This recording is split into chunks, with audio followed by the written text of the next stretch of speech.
What is up, everyone? It is Quinn here, back with another video, and to be totally honest, I was kind of putting off my free agent recap until the Aaron Rodgers trade fully went through. Unfortunately, I don't know, when that's going to happen. I feel like we've seen pretty much, 90% of the big name fantasy guys kind of already signed or traded up to this point. So I'm just going to run through this video basically assuming the Aaron Rodgers news to the Jets is true, and then just kind of give my initial thoughts on all the fantasy relevant either trades or free agent signings. So if you guys enjoy the content, do me a huge favor, hit that like button, subscribe to the channel. Over the next few days, I'm going to be going through my updated running back rankings and my updated wide receivers after we saw, how most of free agency has played out. But let's just jump right into the quarterback position, and we're going to start it off with the guy I just mentioned, Aaron Rodgers to the Jets.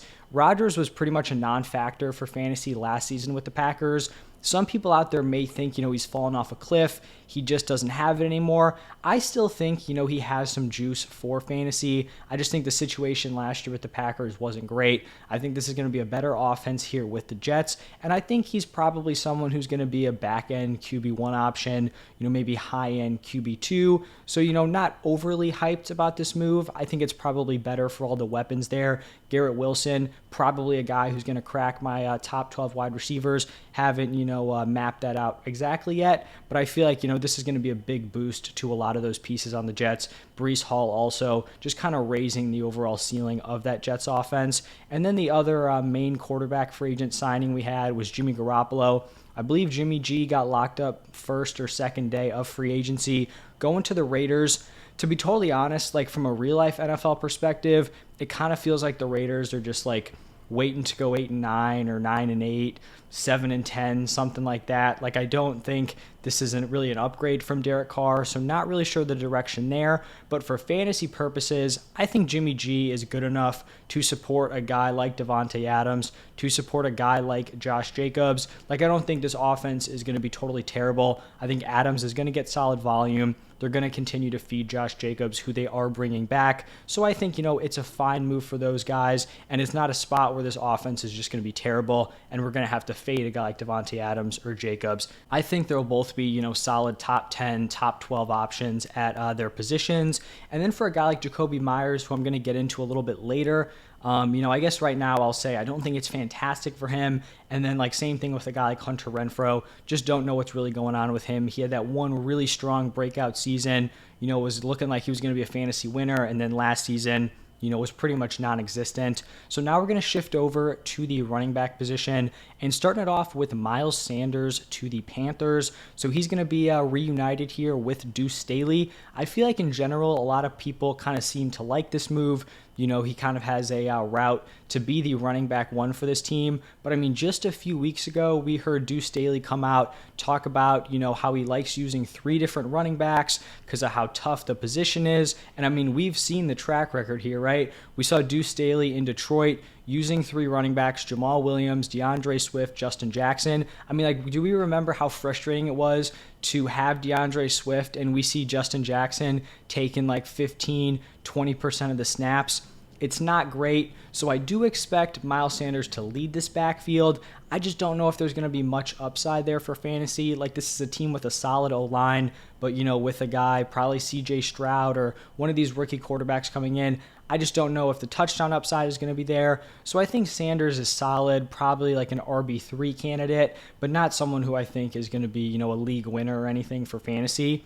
Another running back we have here is David Montgomery to the Lions. This at the time was a little bit of a surprising move to me. I kind of thought the Lions would just re-sign Jamal Williams, roll with that same committee with Williams and Swift. It seemed like Jamal Williams was huge in that locker room. They end up going with David Montgomery, and, we just keep falling for this DeAndre Swift thing. At this point, we just need to listen to what the Lions are telling us. They had him in a committee with Jamal Williams. It's clearly not injury concern. Maybe it's them being, skeptical that he can hold up throughout an entire season, but they do not want DeAndre Swift to be the guy We kind of just have to understand it. I expect this to be a committee. Montgomery probably taking, a decent chunk of the carries, likely the goal line work, Swift getting a lot of those receiving opportunities. But Montgomery is also someone who can catch passes. He doesn't have like the ceiling as a pass catcher of a guy like DeAndre Swift, but he can get it done with the Bears. He's been a guy who can handle a ton of volume at that running back position. So I think he'll take over that Jamal Williams role plus a little bit more. Maybe we think, oh, he's stepping into Jamal Williams' role. He's going to have an insane number of touchdowns. We can't be coming in expecting David Montgomery to score 15, 16, 17 touchdowns. Jamal Williams was very, very fortunate last year in that department. If you look at like the rushing yards on his touchdowns, I think he had like one deep run, and then a massive chunk of them were just like 1 yard, 1 yard, 1 yard, 1 yard. He just had a ton of goal line opportunities. That stuff can, shift year to year. So I think Montgomery is interesting. I'm just not penciling him into that like massive touchdown success. The next player here we have is Rashad Penny to the Eagles. And honestly, this seems like pretty much a perfect landing spot for Rashad Penny. He truly is one of the best, just like pure runners in the NFL. He's not a guy who's going to be a great pass catcher, but he lines up just perfectly with this Eagles offense.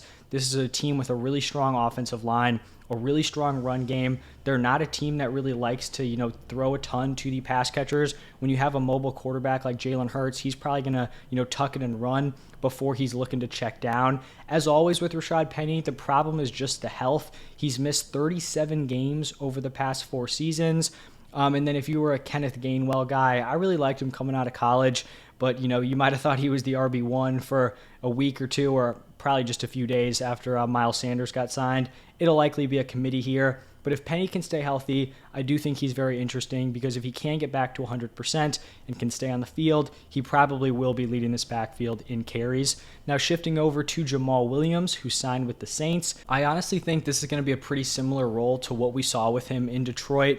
The Saints really weren't, super eager to give Alvin Kamara a ton of goal line opportunities last season. So I bet we see Jamal Williams slide in. He's going to be getting the carries inside the 5. It definitely doesn't look like it's going to improve for Kamara in that department, considering they bring in a dude who found so much success in that area last season. And then with the potential Kamara suspension, still don't really know where we stand on that. But Williams could step in and be the running back 1 for this team for like a 6-game chunk of the season.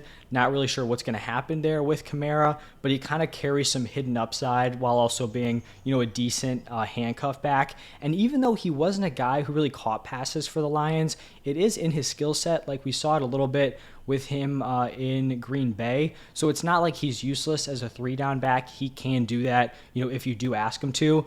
And then kind of, I guess, the last maybe big name signing, or not super huge name, but Damian Harris going to the Bills. This was done, I believe, last night.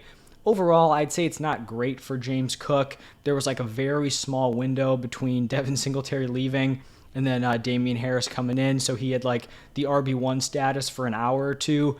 I think Damian Harris is a better player than Devin Singletary, so we're arguably, in a more competitive backfield where Cook really wasn't able to break out last season. For Damian Harris, I actually really like this fit here, and I wouldn't be shocked if he kind of just like randomly pops out like an 1,000-yard, 8 to 10 touchdown season. Like that doesn't seem crazy on this offense. I think we're going to see James Cook filter in, in the carries department, and then he's probably going to take the bulk of the passing work. But this probably will be, a decently competitive committee here between Damian Harris and James Cook. And then I guess for both of those guys, hopefully you're avoiding them bringing in a big name running back. And then just going to kind of quick fire through some of these smaller signings. Just mentioned them, Devin Singletary, no longer with the Bills, going to the Texans. I feel like the Singletary signing, the way you felt about Dameon Pierce really doesn't change. If you didn't like Pierce and you thought he was going to be replaced, you will use this signing to say, oh, look, they're bringing in competition. Dameon Pierce is done. If you liked Dameon Pierce, you're saying, oh, this is good news. They're bringing in, another running back, but Dameon Pierce is clearly better, and this may mean they're not going to go out and spend high draft capital on a running back. In my opinion, for Dameon Pierce, I've been someone who, kind of wanted to trade him for Dynasty, during last season. But I think if you're a Dameon Pierce dynasty owner, I feel like this is pretty much decent news. If you believe in Pierce as a player, he should be better than Devin Singletary. And then you're just hoping, they don't bring in another decent running back in free agency, or you're, hoping they don't spend first, second, maybe even third round draft capital on a different running back. We have Deonta Foreman going to the Bears. With Montgomery gone, we had Khalil Herbert RB1 season for a few days. Foreman now going to the Bears. Probably going to be a pretty gross committee here. An offense that probably won't have a ton of receiving upside. And then you also have Justin Fields vulturing touchdowns. So probably not a spot you want to be super involved in. Alexander Mattison going back to the Vikings. Right now, he's lined up to be Dalvin Cook's handcuff.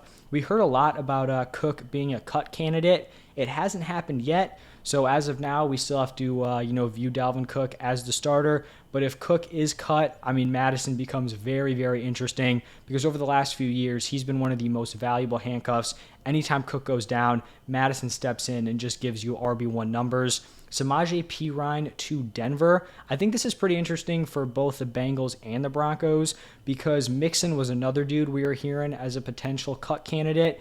And, you would think they'd want to retain Samaje Perine since he was in the building operating as Joe Mixon's backup. But now for the Broncos, Samaje Perine may end up starting the season as their RB1. It seems like Javonte Williams, had a pretty serious ACL tear. It wasn't like the standard one, the one that like Breece Hall has. So we don't really know when Javonte is going to be back. So early in the season, it truly might be Samaje's backfield, probably some sort of committee, but just gives them a little bit of extra upside there. And then the last running backs here, Jeff Wilson and Raheem Mostert. The Dolphins go out. They basically bring back this kind of gross committee they had running last season.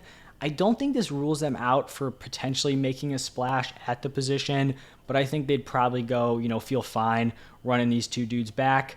Hopefully they fantasy-wise bring in kind of a stud running back, but these two guys not super exciting for fantasy at this point. Now shifting over to the wide receiver position, this was a pretty poor overall wide receiver free agent class. Going to start it off with Juju Smith-Schuster going to the Patriots. For Juju, this doesn't feel like a great landing spot. I feel like the Patriots probably aren't done at the wide receiver position, whether it's in the draft or a potential DeAndre Hopkins trade. So if Juju's like the wide receiver 2 on this team, doesn't feel great. He wasn't able to even be like a fringe wide receiver 2 with the Chiefs in a pretty weak wide receiver room there. So I don't know how that's going to translate to him now being super viable for the Patriots. I feel like right now he's probably somewhere in like the wide receiver 36 to 48 range. It's kind of crazy like how after his second season, I think that's where he had the monster year. It looked like this dude was going to be top 10 fantasy wide receiver for a long, long time, and it just hasn't worked out. And I guess we'll see, how he looks here with the Patriots. The guy the Patriots basically replaced for Juju Smith-Schuster, Jacoby Myers going to the Raiders. Not really the landing spot I was hoping for here. We're now kind of relying on Jimmy G to support like Devontae Adams, Josh Jacobs, Jacoby Myers, and Hunter Renfrow. Like I said, with Jimmy G, I think he can do it for Adams and Jacobs. I don't really know, how much Myers and Renfrow are going to be involved, especially because those are two guys who kind of rely on a lot of volume. So not a huge fan of this spot for Jacoby Myers. We have Michael Thomas re-upping with the Saints. I believe it's just a one-year deal. Unfortunately for Michael Thomas, injuries have really just cooked his last few seasons. He started off pretty strong last year, averaging like 17 PPR points per game in his first 3 games. Now, obviously, that was carried by touchdowns, but he was still putting up numbers. And honestly, I'm probably just going to go back to the well on Mike Thomas. I'm guessing he's going to be picked probably double-digit rounds. And I think he's worth throwing a flyer at just because if he can stay healthy, I still think he's a very good player. And also, if he can stay healthy and the Saints aren't super competitive, they honestly probably will be in that terrible division. But I feel like he's also a guy, if he's on a one-year deal, where he could get shipped off to kind of a contender. So someone who I'll probably be in on, even though it kind of feels like a dart throw in the double-digit rounds. We have Allen Lazard going to the Jets, likely going to be reunited with Aaron Rodgers. For me, I just don't really think this is, super relevant for fantasy. He was a back-end wide receiver 3 last year with the Packers and Rodgers, and that was with less wide receiver competition. So now going to the Jets, I just don't think he's a guy you really want to be owning in your typical like 12-team fantasy league in terms of redraft. And then the final wide receiver here, Adam Thielen, going to the Panthers. I just don't think Thielen has a ton left in the tank here. He wasn't a huge factor down the stretch last season, had a solid opportunity as the Vikings wide receiver 2. He is lined up as the Panthers wide receiver 1, but the pass catchers on this team, very, very weak. They're going to have a rookie quarterback. Just not overly excited here about Adam Thielen. And then the final position, we have the tight ends. Biggest news at the tight end position, Darren Waller traded to the Giants. I really think this is a really solid fantasy landing spot for Waller, and obviously this is going to help Daniel Jones kind of improving that poor group of weapons that he had last year. He has a solid one, obviously, now in Darren Waller. We basically had like all these no-name wide receivers popping up, giving you some decent performances last season. Even a guy like Daniel Bellinger was getting some volume before he had like that pretty rough eye injury. I think Dable's going to get Darren Waller involved. We really just need Darren Waller to stay healthy. He's missed 13 games over the past 2 seasons, which has really just killed his fantasy production. But I do think if he's going to be on the field, I think he's going to be putting up some pretty solid numbers here for the Giants. And then obviously it's going to be a plus for Daniel Jones, bringing in one of the best receiving tight ends in the NFL. And then just 2 more tight ends. First one's going to be Dalton Schultz to the Texans. This seems like a pretty weird landing spot. I think ideally we would have seen Dalton Schultz stick around with the Cowboys because obviously he had some success, especially 2 years ago. Last year kind of roughed up with injuries, but in the games he played fully, he was still very solid for them. With the Texans here, we have a rookie quarterback coming in. It's probably going to be a bad offense, but they also are very limited in the weapons department. So he may end up, being able to see some volume if he can stay on the field, but not something you're super excited about for Dalton Schultz. And then the final tight end, Mike Gesicki to the Patriots. We've got Bill Belichick going back to the well on these free agent tight ends. I don't think this is really a landing spot that's going to make Gesicki, super fantasy relevant. I don't think he's going to be a top 12 fantasy tight end. Probably just someone the Patriots are going to want to, scheme in the red zone. A few big plays here or there, but for me, just not super hyped up on this Gesicki signing. So I think I covered, most of the big names. We still have some dudes out there like Odell, wide receiver position, Chark, some running backs like Fournette, Zeke released. Very interesting for Pollard there.